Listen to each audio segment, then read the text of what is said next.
Da'wah, my brothers and sisters, is tawqifiyya. Da'wah and the way that you give da'wah is established in the teachings of the Kitab and the Sunnah. Question. There's an Amir of a Jam'iyyah that ascribes itself to Hadith in Sindh. So they claim that they are people of Hadith. And he said that the brothers such as Abu Khadeejah, that brothers such as Abu Khadeejah and so on must join the Jam'iyyat of Ahl al-Hadith in the UK and not break away from them. And if there are mistakes in their manhaj, then he should rectify them from within.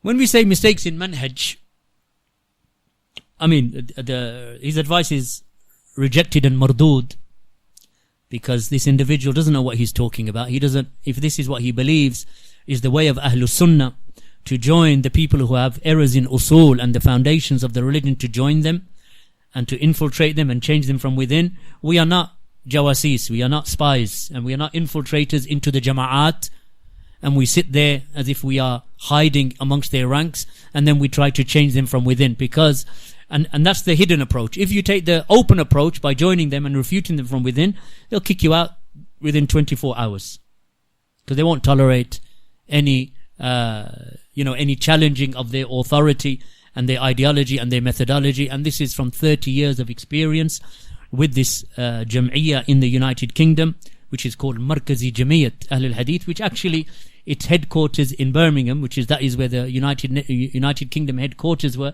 Actually, they've changed their name. They don't even call themselves Markaz Jamiyyat Ahl al-Hadith anymore. They call themselves GLMCC. Why? Because to broaden the appeal. And they know that the general people, maybe they'll get scared off by the term Ahl al-Hadith, so they change their name. And now they call themselves GLMCC, Green Lane Mosque and Community Centre. And the doors are open to all of Ahlul Bid'ah to sit and cooperate and share platforms, especially in times of elections and so on. So this individual, this miskeen, may Allah subhanahu wa ta'ala guide him, because he is poor in terms of knowledge. I don't mean that in a manner of a derogatory term. I actually mean it in the sense of he is actually poor and a pauper in knowledge. Because if he had knowledge, and if he was truly a person of ilm, because it is said here that he is a sheikh and a scholar, then he would know that actually the usul of the deen necessitates that the aqeedah and the manhaj is one. So whomsoever I am with, and they are with me, whether they are in Pakistan or whether they are in Iraq, or whether they are in Saudi Arabia or United States of America or Canada or Mexico or South America, wherever they are in the world, that our manhaj and our aqeedah is one, even if we never meet each other.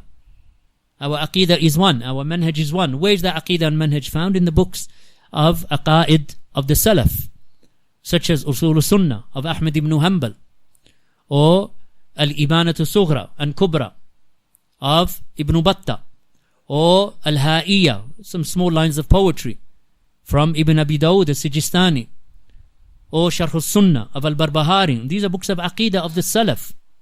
And other than them, the encyclopedia of Aqeedah, which gathers together the Aqeedah of hundreds, if not thousands, of the A'imma of the Salaf, which is Sharh Usul I'tiqad Ahl Sunnati wal Jama'ah of Al-Lalaka'i, or the book of Aqeedah of the Salaf, Aqeedatul Salaf Ashab al-Hadith of Imam al-Sabuni, or Sharia of Al-Ajuri. So these books of the Salaf, if one was to read them, and I advise, rather than him advising me, I will advise him with actual nasiha, and that is read these books and read them at the feet of the scholars, because you have not sat with the scholars, or you think you've sat with the scholars, but maybe you didn't absorb what needed to be absorbed in terms of ilm and knowledge of the usul of the deen. We do not join, for example, Jamaatul Takfir, these takfiris who declare the Muslim rulers to be unbelievers, and they declare the Muslim Ummah to be upon disbelief, and they raise the sword against the Muslim Ummah, that we join them and say, well, okay, your aqeedah is one, but your manhaj is different, so go and join them. Because they will say that we believe in the names and attributes of Allah, just as Ibn Taymiyyah or Ahmad ibn Hanbal said, and we believe that Allah subhanahu wa ta'ala is over his throne, above the seven heavens, ba'in min khalqihi, separate and distinct from his creation. But at the same time, they believe that the rulers are unbelievers, kuffar. So they say, well, this is just a methodological approach that differs. Why do you split away? Why don't you just join them? Why don't you join them and go and hide in a cave? Why don't you go and join them and and say that you want to change them from within? Let's see how long your aqeedah and your manhaj will last. And the reason why they do that is because these people distinguish between the aqeedah and the manhaj, not knowing that actually they are one and the same. Because both of them are usul of the deen, they are foundations of the religion. So why would I join an organization that believes that it is okay to cooperate and praise and aggrandize and elevate the levels of the Asha'ira and invite them to your masjid? People who believe and they make ta'wil or misinterpretations of the names and the attributes of Allah. This is an issue of aqeedah, and they are speaking in your masjid. Why would I cooperate with a group of people who believe that you can bring a magician to your masjid and he does magic tricks, and when he is questioned, he says there is a difference between magic and sorcery. Sorcery is haram and magic is halal. I don't want to go into the details of now refuting them upon these issues, because anyone who knows the Salafi Aqeedah and Manhaj knows that this is impermissible. And they allow women from political parties, such as socialist parties, that they stand upon the mimbar after the khutbah is delivered to tell the people. So she stands up there telling them and inviting them to vote for her. And then their mufti in the United Kingdom gives a fatwa that whomsoever does not vote for this woman to enter into the British Parliament, then he is a sinner in the sight of Allah.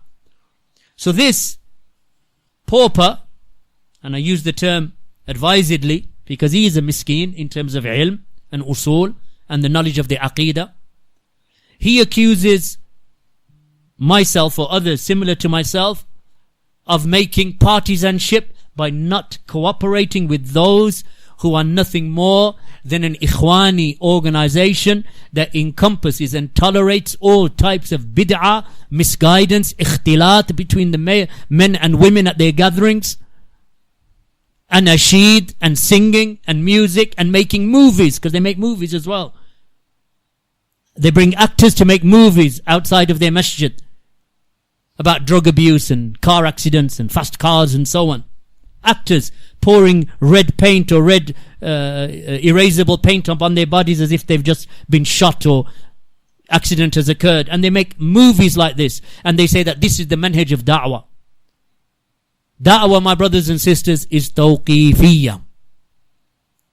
Da'wah and the way that you give da'wah is established in the teachings of the kitab and the sunnah. You cannot change the methodology of giving da'wah by doing play acting or singing or organizing concerts or voting for the socialist party and letting these women, and she's mutabarrija, she doesn't even cover herself, and they say this woman is going to give you a few words to encourage you to vote for her political party because we need a Muslim in parliament. So you've got Muslims in parliament now. Where did that get you in the UK? You got home secretaries who are Muslim, health secretaries who are Muslim, under, they had ministerial positions on the cabinet in the United Kingdom. How did that benefit the Muslims in the UK? Did it bring any quwwah? Did it bring any religious tolerance to Islamic schools or to Muslims in general? Did it aid the women who wear niqab or the Muslims who wish to pray and fast and so on? So these irreligious people become mayors of cities and ministers in parliament, and their desire is only for the kursi and power. They are corrupt and wicked individuals. So you want us to work with a jam'iyyah that is upon that path, and you think that somehow by Abu Khadeejah being amongst their ranks that I'm going to change them, that I should change them from within? Why don't you join them and change them? Why don't you do an audio tape advising them instead of advising me? Oh miskeen, where's your rad against them and their manhaj? So the only one is me and people like me should join their jam'iyah and change it from within because they have errors in usul and manhaj and aqeedah. So I should enter them, and you, in all of these 20, 30 years that you've been praising this jam'iyah of corruption and misguidance and siyasa in the UK, where's your audio in refutation of them and their leaders? Where's your audio correcting them and correcting their following of the manhaj of Ikhwan al-Muslimin and Hassan al-Banna and Sayyid Qutb, and cooperating with all of the jama'at except for the Salafis, because we're the only ones that you'll find them harsh in their refutation against. The harshest that they are in refuting is refuting us. This is when they start doing 1.5 hour audios on YouTube and videos on YouTube. So you save your harsh and your sternness for us, and you remain silent against them, and you say, oh, I'm just giving them advice to go and join the manhaj of Ikhwan and the Jam'iyyat, who is now GLMCC, and they have split amongst themselves. Which Jam'iyyat exactly do you want me to join? Ya miskeen. Because they have 35 mosques in the UK. They have split from each other. They barely cooperate with each other. Some of them don't even talk to each other. Each of them glorifying and being joyful in the party that they have set up for themselves. Yes, when they first began, they were united under one leadership. And that leadership was based in Birmingham, where I was born and raised. Within 20 years, they are divided and separated and split, because that's the nature of Hizbiyah. The nature of partisanship and calling to yourself and calling to your own handwritten constitution and calling to your own methodology that you have invented that is other than the methodology of the Kitab and the Sunnah. The ultimate result of that is that you'll argue amongst yourselves. I have been in their masjid, and we used to pray there before we had our own masjid. And you would hear after Jum'ah having their general meeting for the re-election of the new general secretary of the organization, fighting and punching and throwing chairs at each other. I know that from the 90s. You're not speaking to someone, Ya Miskeen from Sindh. You're not speaking to someone who does not know the Jam'iyyah. I know it better than you. I know the Jam'iyyah Ahl al-Hadith, Markaz Jam'iyyat Ahl al-Hadith in the UK better than you. I know their leaders better than you. I've probably sat with them more often than you have sat with them. I've sat with their leaders one by one.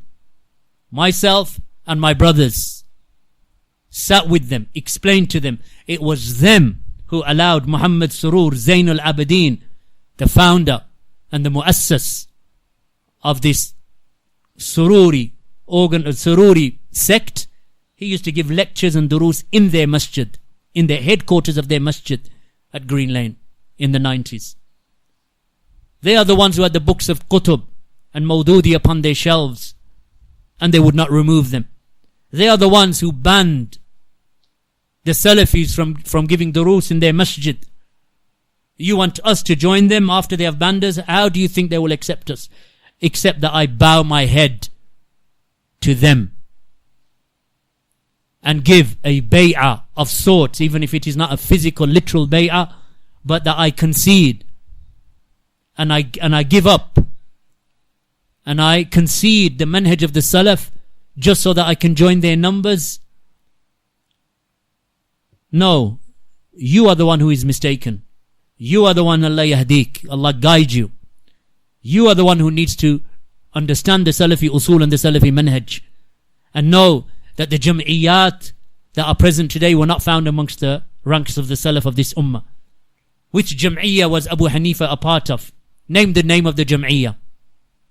Name the name of the jam'iyyah. Give me the name of the jam'iyyah that Malik ibn Anas was a part of. Or Ahmed ibn Hanbal. What was the name of his jam'iyyah? What amirship did he hold of which jam'iyyah? Which hizb was Imam Shafi the leader of? Which jam'iyyah was Bukhari the leader of? These were all leaders in hadith and fiqh and ilm and ulama. They were imams and a'imma. Which jam'iyyah did they hold? That they called the people to join them. That you follow the amirship of these people. Which one? And they were greater than all of your sheikhs put together. Even if you to gather them in the whole of the dunya, the jam'iyah that you are referring to, all of your sheikhs gathered together, thousands of you would not equal one Ibn Taymiyyah.